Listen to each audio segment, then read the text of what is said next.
Hello বন্ধুরা, good morning. কেমন আছো সবাই? আশা করি সবাই ভালো আছো। আমি একটু শরীরটা খারাপ ছিল, ওই জন্য বড় ভিডিও দেওয়া হয়নি কদিন।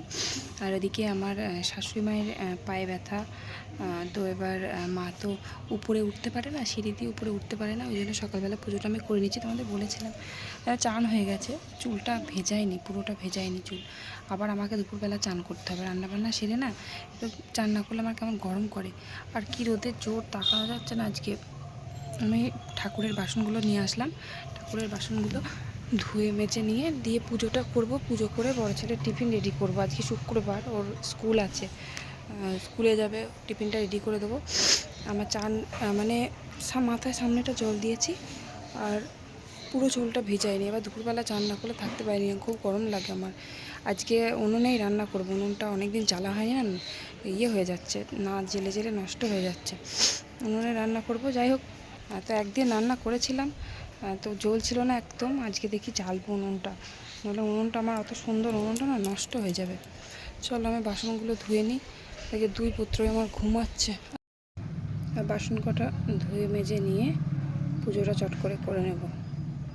আমি তেঁতুল দিয়ে ঠাকুরের বাসন মাজি না, তো তেঁতুল দিয়ে বাসন মেজে ছাদেতেই থাকে তেঁতুল।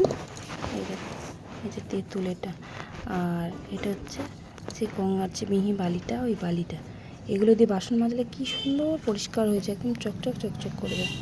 আর এই তেঁতুল দিয়ে বা লেবু দিয়ে, টক জাতীয় জিনিস দিয়ে, বাবা এই কাটপিন রে, টক জাতীয় জিনিস দিয়ে বাসন মাজলে সব থেকে পরিষ্কার হয়। একটু সার্ফ দিতে হয়, সার্ফ না দিলে হবে না। আর থালায় ফুল টুলগুলো থাকে তো দিয়ে, ওই জন্য এরকম দাগ হয়ে যায় থালাতে।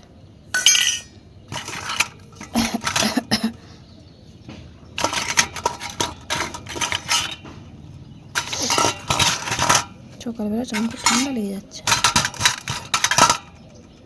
দুবার করে চান করছি তো, ওই জন্য লাগছে যাচ্ছে। ঠাকুরের বাসন কিন্তু এই তেঁতুল আর বালি দিয়ে খুব ভালো পরিষ্কার হয়। তোমাদের আগেও বলেছি, আমরা ওই গঙ্গায় চান করতে যাই যখন, তখন গঙ্গার বালি নিয়ে আসি, হচ্ছে মিহি বালিটা। ওই বালিটা দিয়ে খুব ভালো ঠাকুরের বাসন পরিষ্কার করা যায়। আর টক টক টক জাতীয় জিনিস দিয়ে ঠাকুরের কাঁসার জিনিস ভালো পরিষ্কার হয়, সেটা সবাই জানে, কাঁসা পেতল। তো ওই জন্য আমরা তেঁতুল দিয়ে মাজি, আবার কোনো সময় লেবু থাকলে লেবু দিয়েও পরিষ্কার করি।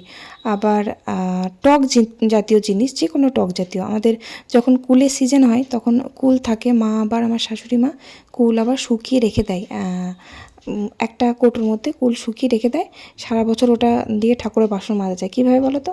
শুকনো কুলটাকে যখন আমি ঠাকুরের বাসন মাজবো, তার আগে মানে যদি আগের দিন রাত্রিবেলা ভিজিয়ে রাখা হয়, তাহলে ওটা পুরো একদম ভিজে যায়।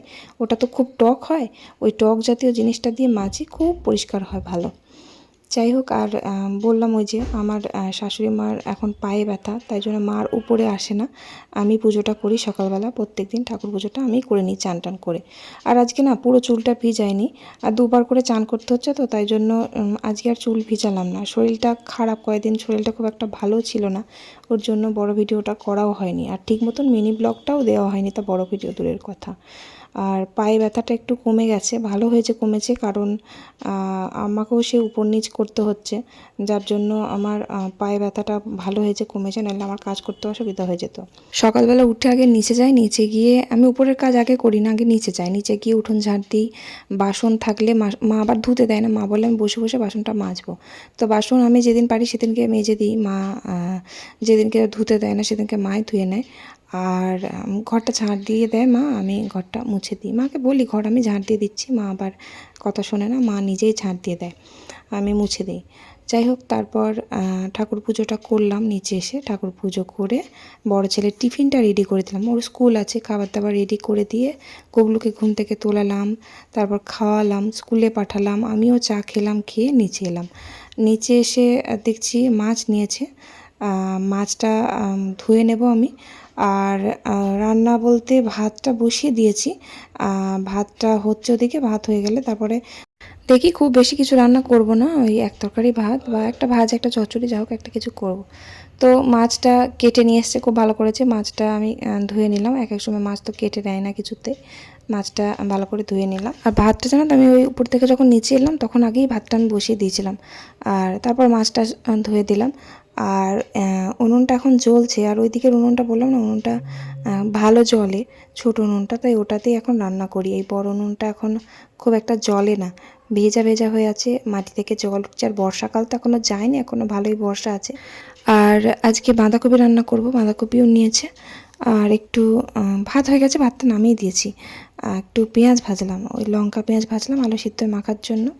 ভাল লাগে একটু জলখাবারে আলু সিদ্ধ, শুধু ভাল লাগে না, একটু পেঁয়াজ টেঁয়াজ ভাজি, ঘি আলু সিদ্ধ এই দিয়ে কিন্তু আমার খুব ভাল লাগে ভাত খেতে। আর একটু ডিম ভাজলাম, গুবলুর জন্য ডিমটা ভাজলাম। বড় ছেলে তো নেই, বড় ছেলে তো স্কুলে গেছে, তা নাহলে ওর জন্য একটা ভেজে দিতাম। আমরা জলখাবারে ডিম ভাজা খাই না, আর আমার ডিম ভাজাটা খুব একটা ভাল লাগে না। আমি জানি না কেন, আমি তো আগে খেতাম না, এখন তাও একটু একটু খাই, কিন্তু খুব একটা পছন্দ করি না।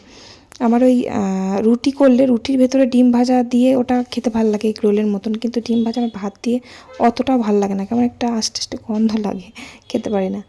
আর মাছগুলো আগে রান্না করে নেব, আর বাঁধাকপি মাছ, ব্যাস, আর কিছু রান্না করব না। সত্যি কথা বলতে কি বলতো, আগে আমি এত রান্না করেছি, তোমরা নিজেরাও দেখেছো আমার ব্লগ, আমি আগে প্রায় 7-8 রকমের পদ রান্না করেছি। এবার কি বলতো, সব রকমের অত রান্না মানে যে যা বলেছে তাই রান্না করেছি। তাও আমি খারাপ যদিও, যে না আমি কারোর পছন্দ মতো রান্না করে দিতে পারি না, করে দিলেই খারাপ, জানো তো, যতই করবে ততই মানে তোমার তাও হয় না। মানুষ কি বলে, কাজ করলেই ভালো, না করলেই খারাপ। আমার মতে বলে কাজ করলেও ভালো হওয়া যায় না, তার থেকে বরঞ্চ নিজের শরীরটা বুঝিয়ে নিজের মতন করে কাজ করো, যাতে নিজেকে মানে সুস্থ রাখতে পারো।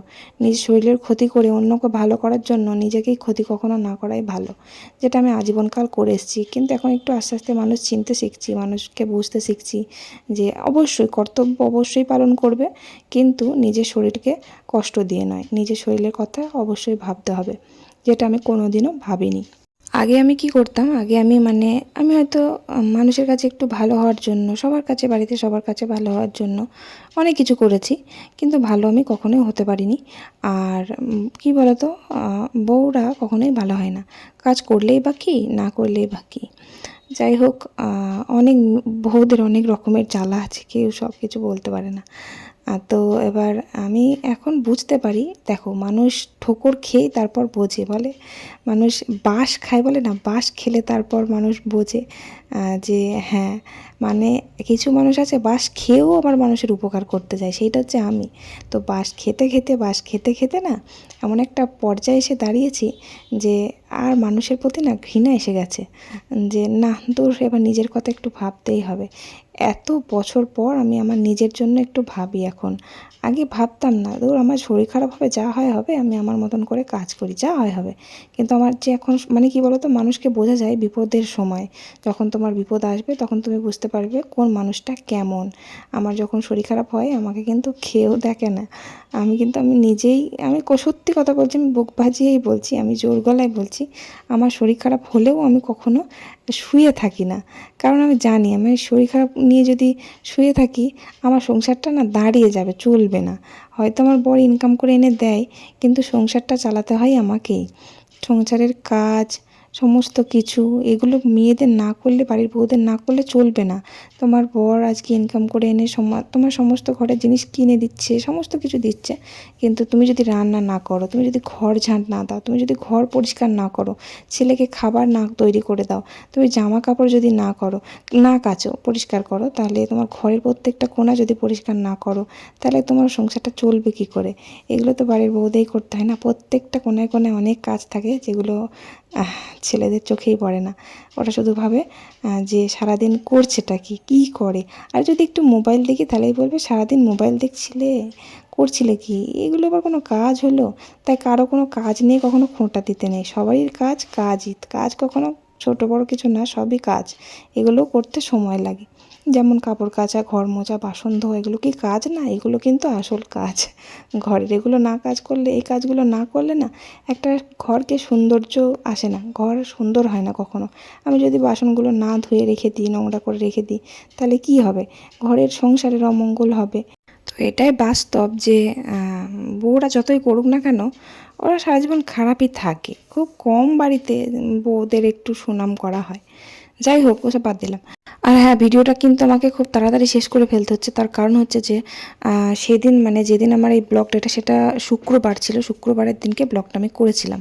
তো শুক্রবার দিন এই দুপুরবেলা যখন আমি খেতে বসেছিলাম তখন আমার একটা ফোন আসে যে আমার ঠাম্মা নেই, মানে আমার ঠাম্মা বলতে আমার নিজের ঠাম্মার দিদি, মানে আমার বড় ঠাম্মা, যার বাড়িতে মনে আছে আমি যখন বাপের বাড়ি গিয়েছিলাম, ফার্স্ট ব্লগ করেছিলাম বাপের বাড়ি গিয়ে, তো তখন আমি যে ঠাম্মার বাড়িতে খেয়েছিলাম সেই বড় ঠাম্মা উনি আর নেই, ওনার বয়স হয়ে গেছিলো, উনি হসপিটালে ভর্তি ছিল, তাই উনি অসুস্থতার কারণে উনি মারা গেছেন। তো খেতে বসে যখন আমার ফোনটা আসে তখন আমি আর খেতে পারিনি, তাড়াতাড়ি করে আমার বরকে নিয়ে, গুবলুকে নিয়ে সোজা আমি আমার বাপের বাড়ি চলে গেছিলাম। তো তখন আমি তারপর থেকে ব্লগটা আমি স্টপ করেছিলাম, তারপর আমি ব্লগ করিনি, কিচ্ছু করিনি, কারণ ওই সিচুয়েশানের মধ্যে ব্লগ করা অসম্ভব। যাই হোক, তো তারপর ওখানে সব মা ঠাম্মার ওখানে ঠাম্মাকে দেখলাম, পিসিরা আসলো, তারপরে আমি ভোরবেলা, পরদিনকে ভোরবেলা আমি আমার গুলুসোনাকে নিয়ে আবার চলে এসেছি। মানে সেই খাওয়া দাওয়া করার পরে উঠেই কিন্তু আমি চলে গেছিলাম, মানে দুপুরবেলা আমি ভাতটা নিয়ে সবে উপরে এসেছি, আর সেই সময় ফোনটা এসেছে, আমার জেঠিমা ফোন করেছিল।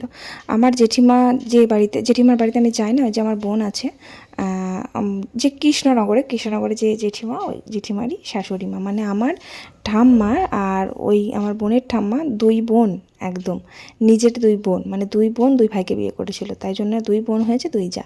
তো ওই বড় ঠাম্মা উনি নেই, মারা গেছেন। ঠাম্মা অনেক দিন আগে থেকেই মানে অসুস্থ হয়ে পড়েছিল বিছানাতে, তারপরে একটু সুস্থ হওয়ার পর নাকি পড়ে গিয়ে পা ভেঙে গেছিলো। তো ডাক্তারখানায় পিসিরা সব নিয়ে গেছিলো, তো ওখানে গিয়ে নাকি অপারেশন হবে বলেছিল, নাকি হার্ট ফেল করেছে, যা হোক হবে, তো সেই কারণে উনি মারা গেছেন। তো আমরা সব গেছিলাম, আমার পৌঁছতে ওই যে দুপুরবেলা খেয়ে দিয়ে উঠে তাড়াতাড়ি রেডি হয়ে বেরিয়ে পড়েছি, সাথে সাথে রেডি হয়ে বেরিয়ে পড়েছিলাম, আমার পৌঁছতে 7:30 না 7টা বেজে গেছিলো। তারপরে দাহ করতে করতে 10টা 11টা বেজে গেছিলো। আমরা সব ওখানে ছিলাম রাত্রেবেলা, যে একটা জেঠিমার বাড়িতে ছিলাম, আর আমার বোনও গেছিলো কৃষ্ণনগর থেকে, ওদিকে বোনও ছিল রাত্রেবেলা। তো তারপর আমরা ভোরবেলা সকালবেলা উঠেই চলে এসেছিলাম, কারণ বড় ছেলে স্কুল আছে, তারপরে আবার আমার শাশুড়ি মা পায়ে ব্যথা, মা কাজ করতে পারবে না, ওই জন্য তাড়াতাড়ি চলে এসেছিলাম। আজকের এই লাস্টটুকু পার্ট তোমাদের দেখালাম, মানে শুক্রবারের ব্লগ শনিবারে আবার করিয়ে একটু তোমাদের দেখালাম, কারণ কথাটা বলার জন্য, কারণ ভিডিও তো আমি ওরকম খাবার সময় শেষ করি না দুপুরবেলা, তাই তোমরা নিশ্চয়ই ভাববে যে দিদিভাই এত ছোট্ট করে ভিডিওটা এইভাবে শেষ করে দিল, তাই এটা বলার জন্য আমি লাস্ট পার্টটুকু তোমাদের দেখালাম। এটা স্যাটারডে, মানে শনিবারের দিনকে বিকেলবেলার ব্লগ। যাই হোক, আবার নেক্সট ব্লগ অবশ্যই আসবে, তোমরা অবশ্যই দেখো। তো আজকের ভিডিও আমি এখানেই শেষ করলাম, ভালো লাগলে অবশ্যই একটা লাইক করে কমেন্ট করে দিও। আজকের মতো আমি এখানেই ভিডিওটা শেষ করছি, চলো টাটা, বাই বাই।